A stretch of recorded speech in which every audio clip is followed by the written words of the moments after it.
شروع اللہ کا نام لے کر جو بڑا مہربان نہایت رحم والا ہے۔ ابو لہب کے ہاتھ ٹوٹ گئے اور وہ خود ہلاک ہو گیا، نہ تو اس کا مال ہی اس کے کچھ کام آیا اور نہ وہ جو اس نے کمایا۔ وہ ضرور بھڑکتی ہوئی آگ میں داخل ہوگا، اور اس کی بیوی بھی جو ایندھن سر پر اٹھائے پھرتی ہے، اس کے گلے میں مونج کی رسی ہوگی۔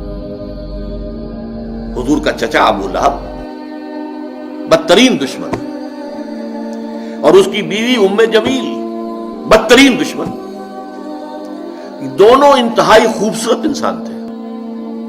ابو لہب سرخ سفید رنگت، بڑی بڑی آنکھیں، بہت خوبصورت انسان تھا، اسی لیے اس کا نام تو غالباً عبد العزیٰ تھا، اگر مجھے مغالطہ نہیں لگ رہا ہے، بلکہ یہ تو اس کی کنیت بن گئی تھی۔ ابو لہب جیسے کہ لہب کہتے ہیں دہکتا انگارہ، تو یہ تو دہکتے انگارے کے مانند ہے، اس کے سرخ و سفید رنگت جو ہے، اس کی آنکھیں جو ہے بڑی بڑی، لیکن بدقسمت بدبخت حضور کا انتہائی دشمن۔ اور ام جمیل اس سے بڑھ کر دشمن۔ یہ بتانا مشکل ہے کہ کون زیادہ بڑا دشمن تھا۔ ذاتی طور پر حضور کو جو تکلیفیں پہنچائی ہیں وہ باہر کے لوگ نہیں پہنچا سکتے تھے، لیکن یہ تو گھر کے لوگ تھے، انہیں کون روکے۔ بنو ہاشم کا جو ایک حصار حاصل تھا حضور کو، جب تک کہ ابو طالب کا انتقال نہیں ہوا ہے، اس وقت تک بنو ہاشم حضور کے حفاظت کرنے والے تھے، لیکن یہ تو خود بنو ہاشم میں سے ہے، اور ایک دیوار بیچ رہائش ہے ابو لہب کی اور حضور کی، اور یہ بیوی جو ہے اوپر سے دیوار کے اوپر سے گندگی پھینکتی ہے حضور کے گھر میں سین کے اندر۔ صبح تہجد کے لیے حضور اٹھتے تھے اور جاتے تھے بیت اللہ کے پاس، جا کر وہاں عبادت کرتے تھے، راستے میں کانٹے بچھاتی تھی، کانٹے لگے۔ سخت ترین ایذا پہنچانے والی عورت جو ہے وہ ام جمیل بیوی۔ تو ان دونوں کا ذکر جو ہے ایک مکمل صورت میں، اس صورت کا درس اس وقت دینا مقصود نہیں، صرف حوالہ مقصود تھا۔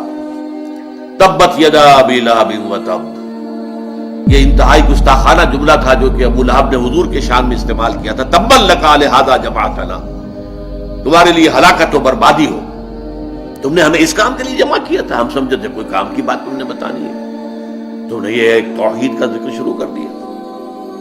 اس پر یہ آیت سورت اتری، تبت یدا ابی لہب، ہلاک ہو گئے، برباد ہو گئے، ٹوٹ گئے ہاتھ ابو لہب کے۔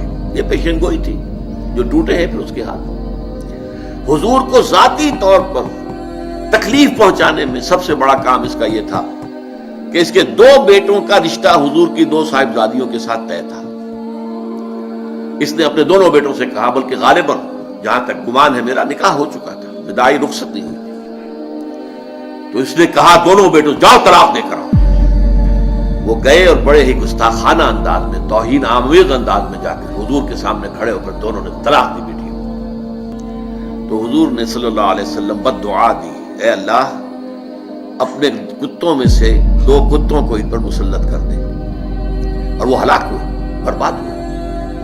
ایک تو اس طریقے سے برباد ہوا کہ ایک شیر نے اسے چیر پھاڑ کر کھا لیا، اسے خوف تھا، ایک قافلہ لے کر گیا ہوا تھا، اور اسے رات کو وہ یہ کرتا تھا کہ اپنے ارد گرد جو ہے وہ الاؤ آگ کا جلاتا تھا، اس کے درمیان میں سوتا تھا۔ شیر آیا ہے، چھلانگ لگا کر اندر گیا، اس کو چیر پھاڑ کے رکھ دیا۔ حضور کی بد دعا تھی، حضور کو ذاتی رنج پہنچا تھا۔ یہ جو مجلسی معاملات ہوتے ہیں، بیٹیوں کو طلاق دے دینا، یہ ظاہر بات ہے کہ بہت تکلیف دہ چیزیں ہوتی ہیں۔ بہرحال اس کے لیے فرمایا تبت یدا ابی لہب وتب ما اغنی عنہ مالہ وما کسب، اس کے ہرگز کام نہیں آئے گا اس کا مال اور جو کمائی اس نے کی ہوئی ہے، جو مال کمایا ہوا ہے۔